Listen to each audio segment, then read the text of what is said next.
श्री गणेशाय नमः। श्री गणेशाय नमः। श्री गणेश आय नमः।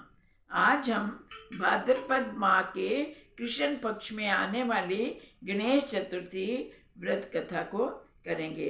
राजा नल और दमयंती की कथा।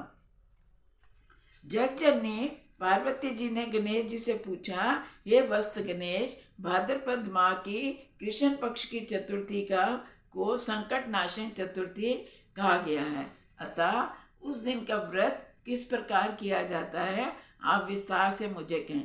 गणेश जी बोले, हे माता श्री, ये भादो कृष्ण चतुर्थी व्रत संकट मोचन विविध प्रकार से सुफलदायक एवं सारी सिद्धियां प्रदान करने वाला है। ये व्रत पहले बतलाए हुए उपवासों की ही भांति किया जाता है, परंतु इसमें आहार संबंधी कुछ विशेषताएं हैं, उन्हें बतलाता हूँ। श्री कृष्ण भगवान ने कहा, हे धर्मराज, तब अपने पुत्र की बात से हर्षित हो पार्वती जी ने कहा, हे पुत्र, आहार एवं पूजन में क्या विशेषता है, उसे कहिए। गणेश जी बोले, हे माता श्री, गुरु द्वारा बतलाई गई विधि से इस दिन श्रद्धा भाव से पूजा अर्चना करनी चाहिए।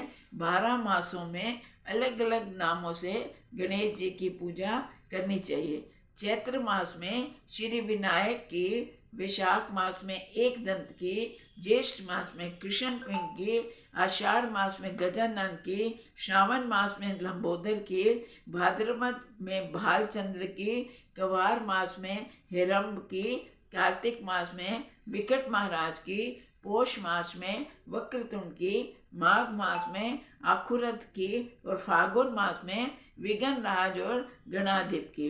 प्रत्येक माह में कृष्ण चतुर्थी को प्रातः नित्य क्रम से निवृत्त हो व्रत का संकल्प करें और रात्रि को पूजन और निम्न कथा का श्रवण करें। प्राचीन काल में एक यशस्वी एवं प्रतापी राजा नल हुए। वह अपनी रूपवती महारानी का नाम दमयंती था।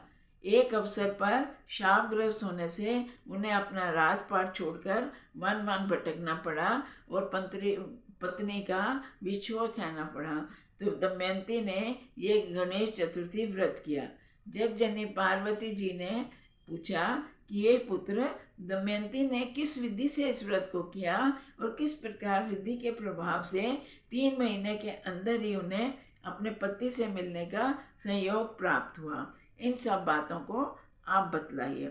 श्री कृष्ण ने युधिष्ठिर जी से कहा, हे धर्मराज, तब पार्वती जी के प्रश्न पर अतुल ज्ञान भंडार गणेश जी बोले, हे माता, वह कथा इस प्रकार है। एक बार राजा नल को घोर आपदाओं का सामना करना पड़ा। हाथी और घुड़साल से घोड़ों का अपहरण हो गया। डाकुओं के राजकोष लूट लिया और अग्नि की ज्वालाओं से घिरकर उनका माल भस्ममात हो गया। राज्य को नष्ट करने वाले मंत्री लोगों ने भी साथ छोड़ दिया। राजा जुए में सर्वस्व गंवा बैठे। उनकी राजधानी भी उनके हाथ से निकल गई। सभी ओर से निराश और असहाय होकर राजा वन में चले गए। वन में रहते समय उन्हें दमयंती के साथ अनेक कष्ट झेलने पड़े। इतना होते हुए भी उनका रानी से वियोग हो गया। तदुपरांत महाराज असहाय हो एक घुड़साल में सैस की नौकरी करने लगे। राजकुमार और महारानी दमयंती भी बिछुड़कर अनंत नौकरी करने लगे। जो किसी समय राजा, रानी, राजपुत्र कहे जाते थे, वे ही अब भिक्षा मांगने लगे। तरह तरह से रोगों से पीड़ित होकर एक दूसरे से बिछड़कर कर्म फल को भोगते हुए वह अपने दिन बिताने लगे।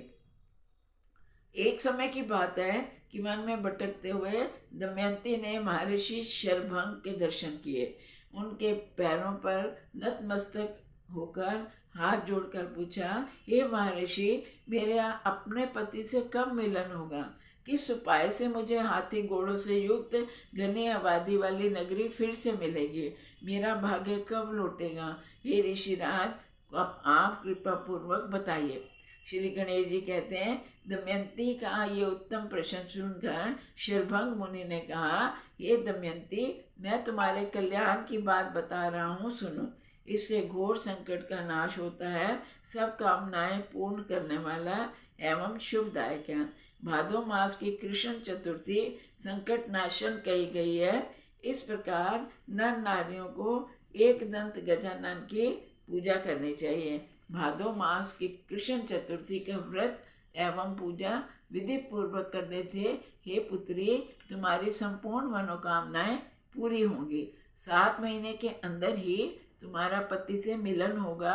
ये बात अवश्य भावी है, इसे निश्चिंत जानो। गणेश जी कहते हैं कि शरभंग मुनि का ऐसा आदेश पाकर दमयंती ने भादो की संकट नाशनी चतुर्थी व्रत प्रारंभ किया। तभी से बराबर प्रति मास गणेश जी का पूजन करने लगे। 7 महीने ही बीते थे कि रहे राजन, उस उत्तम व्रत के प्रभाव से उसे पति, राज्य, पूर्वकालीन सारा वैभव आदि प्राप्त हो गया। श्री कृष्ण भगवान ने कहा, हे कुंती पुत्र धर्मराज, हे महाराजा धीराज युधिष्ठिर, हे पृथ्वी सम्राट, आपको भी इस व्रत विधि पूर्वक अनुसार संपन्न करने से अवश्य ही अपना जुए में हारा हुआ राज्य पुनः मिल जाएगा। आपके शत्रु समाप्त हो जाएंगे अथवा आपके मित्र बन जाएंगे। ये एक निश्चित तथ्य है। हे राजन, मैंने सभी व्रतों में उत्तम व्रत का वर्णन किया है। ये सब व्रतों कष्टों का नाश करता है और आपके भाग्य में वृद्धि करेगा। जय श्री कृष्ण, जय श्री कृष्ण, जय श्री कृष्ण।